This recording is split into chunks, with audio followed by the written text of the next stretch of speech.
Hello दोस्तों, स्वागत है आपका रित्याज एम्पायर में। दोस्तों हम लोग आरपीएफ एसआई और कांस्टेबल के जीके के प्रीवियस ईयर क्वेश्चंस कवर कर रहे थे। दोस्तों आज हम लोग 16 जनवरी 2019 का सेकंड शिफ्ट का पेपर कवर कर रहे हैं। और दोस्तों इसमें हम लोग जीके के जितने भी प्रीवियस ईयर क्वेश्चंस हैं वो सारे सेट वाइज कवर कर रहे हैं। और साथ ही दोस्तों अगर आप लोगों को जीके जीएस के टॉपिक वाइज क्वेश्चन चाहिए तो मैंने उसकी भी एक प्लेलिस्ट स्टार्ट की है, तो आप लोग उस पर भी जाके वो टॉपिक वाइज भी अच्छे से एनालाइज कर सकते हैं। तो दोस्तों अगर इसका बेसिक पेपर पैटर्न समझ लें तो दोस्तों एसआई में भी और आरपीएफ कांस्टेबल में भी टोटल 120 क्वेश्चंस पूछे जाते हैं, जिसमें 50 क्वेश्चन जीके के होते हैं, 35 क्वेश्चंस मैथ के और 35 क्वेश्चंस रीजनिंग के होते हैं। तो दोस्तों आप लोगों को सबसे ज़्यादा ध्यान अगर देखा जाए तो जीके को देना है, क्योंकि रीजनिंग और मैथ को आपको प्रैक्टिस के साथ अच्छा करना है। लेकिन जीके का सिलेबस बहुत बड़ा होता है, इसीलिए मैं जीके की वीडियोस पहले लेके आई हूँ ताकि आप लोग अच्छे से एनालाइज कर सकें और अच्छे से आप लोग तैयारी जीके की भी साथ में लेके चलें और अच्छे से कर सकें। और अगर दोस्तों ये वीडियो आप लोग पहली बार देख रहे हैं तो इसकी प्लेलिस्ट में जाके आप लोग आरपीएफ एसआई और आरपीएफ कांस्टेबल मैंने दोनों की अलग अलग प्लेलिस्ट बना दी है, तो आप लोग स्टार्टिंग से सारी वीडियोस देख सकते हैं। और दोस्तों चैनल को लाइक और सब्सक्राइब ज़रूर कर दिया करिए ताकि आने वाली वीडियो की नोटिफिकेशंस भी आप लोगों को मिलती रहें। और दोस्तों जिन भी लोगों ने अभी तक फॉर्म नहीं फिल किया है तो वो लोग जल्दी से जल्दी फॉर्म फिल कर दें और लास्ट डेट का इंतज़ार ना किया करें, क्योंकि दोस्तों लास्ट में साइट बिजी हो जाती है और सर्वर डाउन होने लगता है। इसीलिए आप लोग टाइम से पहले ही अच्छे से फॉर्म फिल कर लें। चलिए स्टार्ट करते हैं अपनी जीके की।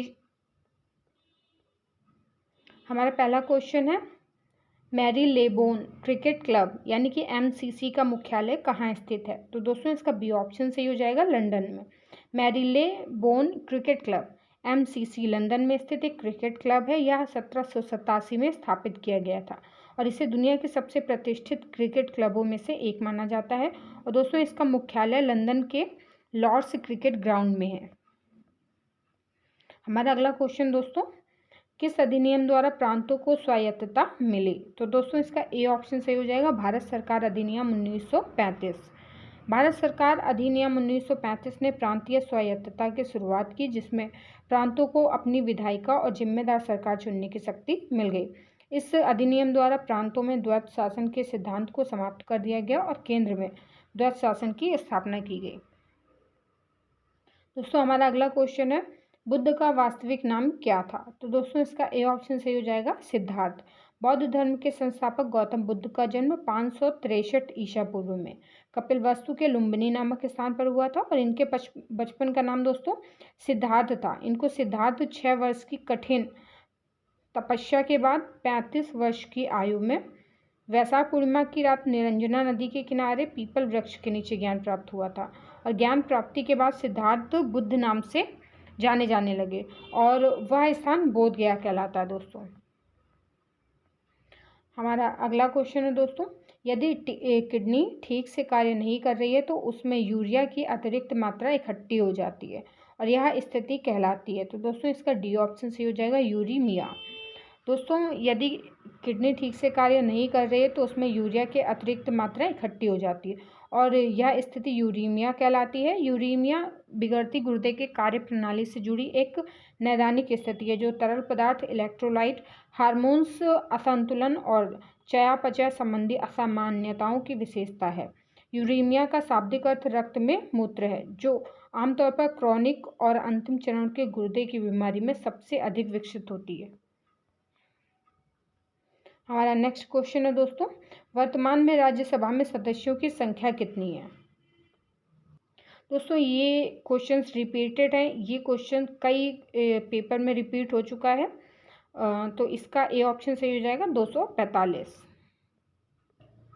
भारतीय संविधान का अनुच्छेद 80 राज्यसभा के सदस्यों की अधिकतम संख्या 250 निर्धारित करता है, जिसमें 12 सदस्य राष्ट्रपति द्वारा मनोनीत किए जाते हैं और 238 सदस्य राज्यों के संघ राज्य क्षेत्रों के प्रतिनिधि होते हैं। हालांकि राज्यसभा सदस्यों की वर्तमान संख्या 245 है, जिसमें से 225 सदस्य राज्यों तथा 8 सदस्य संघ राज्य क्षेत्रों यानी दिल्ली से 3 और पुदुचेरी से 1 और जम्मू और कश्मीर के 4 प्रतिनिधि हैं और 12 सदस्य राष्ट्रपति द्वारा नामित किए जाते हैं।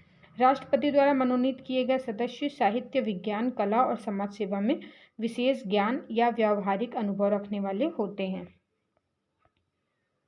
हमारा अगला क्वेश्चन है दोस्तों, प्रसिद्ध चेर बंदरगाह मुजिरिस निम्न में से किस राज्य में स्थित है? तो इसका डी ऑप्शन सही हो जाएगा, केरल में। प्रसिद्ध चेर कालीन बंदरगाह मुजिरिस केरल राज्य में स्थित है। टोंडी और मुजिरिस प्रमुख चेर कालीन बंदरगाह थे, जिनमें मुजिरिस बंदरगाह भारत रोमन व्यापार का प्रमुख केंद्र था। हमारा अगला क्वेश्चन है दोस्तों, भारतीय संविधान में मौलिक अधिकारों के प्रावधान को कहाँ के संविधान से लिया गया है? तो इसका सी ऑप्शन सी हो जाएगा दोस्तों, संयुक्त राज्य अमेरिका के संविधान से। चलिए कुछ संविधान के स्रोत और उनकी विशेषताएं देख ली जाएं दोस्तों। जैसे कि जापान से कौन सी विशेषताएं ली गई हैं हमारे संविधान में? तो विधि द्वारा स्थापित प्रक्रिया, संयुक्त राज्य अमेरिका द्वारा मौलिक अधिकार, न्यायपालिका की स्वतंत्रता, उपराष्ट्रपति का पद, राष्ट्रपति पर महाभियोग। दोस्तों ये विशेषताएं हमारे संविधान में ली गई हैं या प्रेरित हैं। और ब्रिटेन से कौन सी विशेषताएं प्रेरित हैं? संसदीय शासन प्रणाली, एकल नागरिकता, विधि का शासन और विधायी प्रक्रिया। और दोस्तों जर्मनी से आपातकाल के समय मूल अधिकारों का स्थगन। दोस्तों अगर ये पूछा जाता है कि आपातकाल कहाँ से लिया गया, तो दोस्तों अधिनियम 1935 से लिया गया है। लेकिन आपातकाल के दौरान जो हमारे मूल अधिकारों का स्थगन हो जाता है वो दोस्तों जर्मनी के वाइमर सिद्धांत से लिया गया है। हमारा अगला क्वेश्चन है, अनिश्चितकालीन स्थगन के संदर्भ में साइन डाई शब्द का क्या अर्थ होता है? तो दोस्तों इसका सी ऑप्शन सही हो जाएगा, अनिश्चितकाल के लिए। अनिश्चितकालीन स्थगन के संदर्भ में साइन डाई शब्द का अर्थ अनिश्चितकाल के लिए होता है, जब सदन का अध्यक्ष या सभापति सदन की अगली बैठक की तिथि घोषित किए बिना सदन को अनिश्चितकाल के लिए स्थगित कर देता है, तो इसे साइन डाई कहते हैं। हमारा अगला क्वेश्चन है, यूरेशिया के मध्य अक्षांशीय घास के मैदान क्या कहलाते हैं? दोस्तों इसका बी ऑप्शन सही हो जाएगा, स्टेपी या स्टेपीज। यूरेशिया दोस्तों यूरोप और एशिया को मिलाकर यूरेशिया बना है, के मध्य अक्षांशीय घास के मैदान स्टेपीज कहलाते हैं। वेल्ड घास के मैदान दक्षिण अफ्रीका में, डाउन्स घास के मैदान ऑस्ट्रेलिया तथा पंपास घास के मैदान अर्जेंटीना में पाए जाते हैं। हमारा अगला क्वेश्चन है दोस्तों, अपने विश्व प्रसिद्ध मीनाक्षी मंदिर के लिए निम्न में से कौन सा शहर जाना जाता है? तो दोस्तों इसका डी ऑप्शन सही हो जाएगा, मदुरै। मीनाक्षी मंदिर, जिसे मीनाक्षी अम्मन या मीनाक्षी सुंदरेश्वर मंदिर भी कहा जाता है, एक ऐतिहासिक हिंदू मंदिर है जो तमिलनाडु के मदुरै शहर में वैगई नदी के दक्षिणी तट पर स्थित है। यह हिंदू देवता भगवान शिव एवं उनकी भार्या देवी पार्वती को समर्पित है। हमारा नेक्स्ट क्वेश्चन है दोस्तों, भारत में श्वेत क्रांति का जनक किसे कहा जाता है? तो दोस्तों इसका ए ऑप्शन सही हो जाएगा, डॉक्टर वर्गीज कुरियन। भारत में श्वेत क्रांति का जनक डॉक्टर वर्गीज कुरियन को कहा जाता है। भारत में 1970 के दशक में श्वेत क्रांति की शुरुआत हुई और इसे ऑपरेशन फ्लड के नाम से भी जाना जाता है। श्वेत क्रांति ने दूध की कमी झेल रहे देश को दुनिया में सबसे ज़्यादा दुग्ध उत्पादन करने वाला देश बना दिया, जिससे ग्रामीण भारत में रह रहे लाखों लोगों के लिए डेयरी फार्मिंग और रोजगार और आय का सबसे बड़ा स्रोत बन गई। हमारा नेक्स्ट क्वेश्चन है, क्या भारत में एक नए राज्य का निर्माण हो सकता है? तो दोस्तों इसका सी ऑप्शन सही हो जाएगा, यह संविधान के अनुसार हो सकता है। चलिए दोस्तों इसकी व्याख्या समझ लेते हैं। और दोस्तों आप लोग वीडियो को एंड तक देखा करिए और व्याख्या को अच्छे से समझा करिए, क्योंकि जो भी क्वेश्चंस आता है उस क्वेश्चन से रिलेटेड व्याख्या में उसके सारे की पॉइंट्स दिए गए होते हैं, जिससे आने वाले एग्जाम्स में डायरेक्ट क्वेश्चंस बन सकते हैं। तो दोस्तों आप लोग व्याख्या को अच्छे से समझा करिए, क्वेश्चंस को अच्छे से एनालाइज करिए, और ये वीडियो आप लोगों के लिए बहुत यूजफुल होने वाली है। भारतीय संविधान के अनुच्छेद 3 में नए राज्यों का निर्माण और वर्तमान राज्यों के क्षेत्रों, सीमाओं या नामों में परिवर्तन से संबंधित उपबंध किया गया है, जिसमें कहा गया है कि संसद विधि द्वारा किसी राज्य में से उसका राज्य क्षेत्र अलग करके अथवा दो या अधिक राज्यों को या राज्यों के भागों को मिलाकर अथवा किसी राज्य क्षेत्र को किसी राज्य के भाग के साथ मिलाकर नए राज्य का निर्माण कर सकेगी। हमारा नेक्स्ट क्वेश्चन है, निम्न में से किस एक का संबंध महिला बैडमिंटन खेल से है? तो इसका सी ऑप्शन से हो जाएगा, उबेर कप। उबेर कप का संबंध दोस्तों महिला बैडमिंटन से है और यह महिलाओं की राष्ट्रीय बैडमिंटन टीमों द्वारा खेली जाने वाली एक प्रमुख अंतर्राष्ट्रीय बैडमिंटन प्रतियोगिता है। उबेर कप 2022 का खिताब दक्षिण कोरिया ने चीन को हराकर जीता।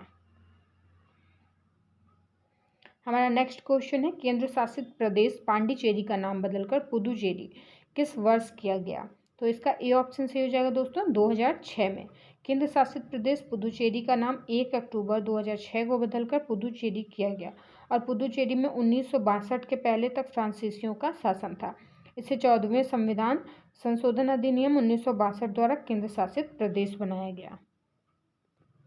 दोस्तों हमारा अगला क्वेश्चन है, सरकारी आय का राष्ट्रीय योजना से अधिक अतिरिक्त व्यय कहलाता है? तो इसका ए ऑप्शन सही हो जाएगा मुद्रास्फीति अंतराल। सरकारी आय का राष्ट्रीय योजना से अधिक अतिरिक्त व्यय मुद्रास्फीति अंतराल कहलाता है। स्फीति अंतराल यह बतलाता है कि पूर्ण रोजगार संतुलन की स्थिति में उत्पादन आय के लिए जितनी मांग होनी चाहिए वास्तविक मांग उससे कितनी अधिक है। स्फीति अंतराल मांग आधिक्य तथा कीमत में वृद्धि को प्रदर्शित करता है। हमारा नेक्स्ट क्वेश्चन है दोस्तों, एक वर्ष में बजट सत्र की अवधि कितनी होनी चाहिए या कितनी होती है? तो इसका ए ऑप्शन सही हो जाएगा फरवरी से मई। एक वर्ष में बजट सत्र की अवधि फरवरी से मई तक होती है। बजट सत्र सबसे लंबा पहला सत्र होता है जो जनवरी के अंत से शुरू होता है और अप्रैल के अंत या मई के पहले सप्ताह तक समाप्त होता है। सॉरी दोस्तों, जो जनवरी के अंत से शुरू होता है और अप्रैल के अंत या मई के पहले सप्ताह तक समाप्त होता है। दूसरा सत्र 3 सप्ताह का मानसून सत्र होता है जो आमतौर पर जुलाई में शुरू होता है और अगस्त में समाप्त हो जाता है। और तीसरा सत्र यानी शीतकालीन सत्र का आयोजन नवंबर से दिसंबर तक किया जाता है। दोस्तों हमारा अगला क्वेश्चन है, क्राउच स्टार्ट किस प्रतिस्पर्धा से संबंधित शब्द है? तो इसका ए ऑप्शन से हो जाएगा स्प्रिंट। क्राउच स्टार्ट एक प्रकार की बॉडी पोजीशन है जो स्प्रिंटर्स अपनी दौड़ शुरू करने से पहले अपनाते हैं। इसमें शरीर को पीछे के पैर से बाहर निकलने से पहले झुकी हुई मुद्रा में रखा जाता है और इसका उपयोग एथलेटिक्स 400 मीटर की दौड़ प्रतिस्पर्धा में करते हैं और इसे सेटिंग स्टार्ट भी कहते हैं। दोस्तों हमारा अगला क्वेश्चन साइंस का है, नियत विभव वाला एक ऐसा तल है जिसके प्रत्येक बिंदु पर विभव का मान नियत होता है। तो इसका डी ऑप्शन सही हो जाएगा समविभव तल। समविभव तल नियत विभव वाला एक ऐसा तल है जिसके प्रत्येक बिंदु पर विभव का मान नियत होता है। किसी एकल आवेश q के लिए विभव के नीचे दिए गए समीकरण के द्वारा बताया गया है। तो दोस्तों आप लोग ये समीकरण अच्छे से समझ लीजिए। v बराबर KQ/R, जहाँ k बराबर 1 पाई है और इससे यह प्रकट होता है कि यदि r नियत है तो v नियत रहता है और इस प्रकार किसी भी एकल आवेश के लिए समविभव तल संकेंद्रित गोले होते हैं जिनके केंद्र पर यह आवेश स्थित रहता है। हमारा अगला क्वेश्चन है दोस्तों, जब दोलक पर आरोपित प्रेरक बल दोलक की वास्तविक आवृत्ति के बराबर हो जाता है तो दोलक के आयाम में हुई वृद्धि कहलाती है। तो दोस्तों इसका बी ऑप्शन सही हो जाएगा अनुनाद। जब दोलक पर आरोपित प्रेरक बल दोलक की वास्तविक आवृत्ति के बराबर हो जाता है तो दोलक के आयाम में हुई वृद्धि अनुनाद कहलाती है।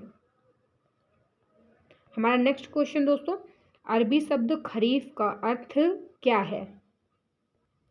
तो दोस्तों इसका बी ऑप्शन से हो जाएगा पतझड़। और दोस्तों खरीफ कृषि में वर्ड यूज होता है, खरीफ फसल होती है। चलिए इसकी व्याख्या समझ लेते हैं। अरबी भाषा में रबी का अर्थ होता है बसंत का मौसम, खरीफ का अर्थ होता है पतझड़ का मौसम। प्राचीन भारत में फसलों का नाम उनकी कटाई के मौसम के आधार पर रखा गया था ताकि उनकी कटाई का समय कोई भूल न जाए। खरीफ की फसल का मतलब है पतझड़ में काटी जाने वाली फसल।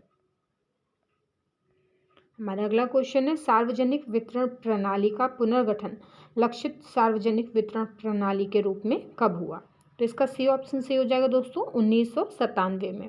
सार्वजनिक वितरण प्रणाली का पुनर्गठन लक्षित सार्वजनिक वितरण प्रणाली के रूप में 1997 में हुआ। लक्षित सार्वजनिक वितरण प्रणाली में समाज को 2 भागों में अर्थात गरीबी रेखा से नीचे एवं गरीबी रेखा से ऊपर में वर्गीकृत किया गया तथा दोनों वर्गों के लिए कीमतों का निर्धारण अलग अलग किया गया। यह व्यवस्था सार्वजनिक वितरण प्रणाली में नहीं थी क्योंकि उसमें समाज का कोई वर्गीकरण नहीं किया गया था।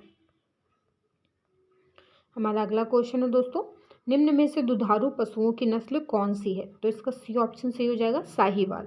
साहीवाल दुधारू गाय की नस्ल है और इस गाय को पाकिस्तान में साहीवाल जिले से उत्पन्न माना जाता है। यह गाय 10 से 16 लीटर तक दूध देने की क्षमता रखती है और भारत में साहीवाल गाय हरियाणा, उत्तर प्रदेश और मध्य प्रदेश में पाई जाती है। हमारा अगला क्वेश्चन दोस्तों हिस्ट्री से है। मोरक्को का यात्री इब्न बतूता किसके शासनकाल में भारत आया? तो दोस्तों इसका बी ऑप्शन सही हो जाएगा, मोहम्मद बिन तुगलक। मोरक्को का यात्री इब्न बतूता मोहम्मद बिन तुगलक, जिसका शासनकाल 1325 से 1351 तक था, के शासनकाल में भारत आया। और मोहम्मद बिन तुगलक उसकी विद्वता से प्रभावित होकर उसे दिल्ली का काजी यानी कि न्यायाधीश जैसे बोलते थे, नियुक्त किया। अगला क्वेश्चन है, जीवित प्राणियों में रासायनिक बॉन्ड्स के रूप में ऊर्जा के भंडार पाए जाते हैं, ऊर्जा के यह रसायन कहलाते हैं? तो इसका दोस्तों सी ऑप्शन सही हो जाएगा, एडिनोसिन ट्राइफॉस्फेट। जीवित प्राणियों में रासायनिक बॉन्ड्स के रूप में ऊर्जा के भंडार पाए जाते हैं, ऊर्जा के यह रसायन एडिनोसिन ट्राइफॉस्फेट कहलाते हैं। एडिनोसिन और 3 फॉस्फोरिक समूहों से बना यह अणु उच्च ऊर्जा बॉन्ड में ऊर्जा संग्रहित करता है। जब ये बंधन टूटते हैं तो ऊर्जा मुक्त होती है। हमारा अगला क्वेश्चन है, दक्षिण अमेरिका का कौन सा देश चारों ओर से धरती से घिरा हुआ है? तो दोस्तों इसका ए ऑप्शन सही हो जाएगा, पराग्वे। पराग्वे मध्य दक्षिण अमेरिका में एक स्थलरुद्ध देश है। यह अर्जेंटीना द्वारा दक्षिण और दक्षिण पश्चिम में, ब्राज़ील द्वारा पूर्व और पूर्वोत्तर तथा बोलीविया से उत्तर पश्चिम में घिरा हुआ है। पराग्वे की राजधानी असुनसियोन है। दोस्तों आज के वीडियो में इतने ही क्वेश्चंस कवर करेंगे ताकि वीडियो ज़्यादा लंबी ना हो जाए, और बीच में कभी कभी मिस्टेक्स भी हो जाती हैं कि वीडियो में स्क्रीन में साफ दिखाई नहीं देता है और आवाज़ सुनाई देती है, इसलिए मैं ज़्यादा वीडियो लंबी नहीं करती हूँ ताकि आप लोगों को ज़्यादा प्रॉब्लम ना फेस करनी पड़े।